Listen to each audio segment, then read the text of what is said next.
Минске, возле Дома офицеров, на массивном постаменте стоит легендарный танк Т-34.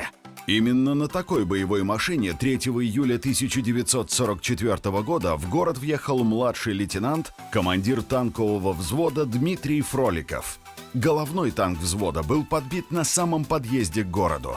Таким образом, возглавил наступление и одним из первых ворвался в Минск, где-то в районе современной киностудии «Беларусьфильм», именно танк Дмитрия Георгиевича под номером Л-145.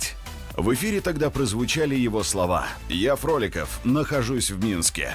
По улице Советской, а ныне проспекту Независимости, проследовал он далее. Сражался на улицах города, уничтожил немецкую колонну, 2 зенитки, противотанковую пушку. После боя уже в освобожденном Минске танкисты экипажа Фроликова сделали вот эту фотографию.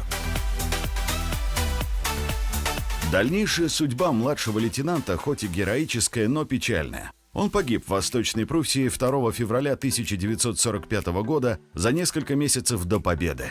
Посмертно ему было присвоено звание Героя Советского Союза. О том, что случилось с другими членами экипажа, неизвестно. Легендарная 34-ка тоже пала на полях сражений.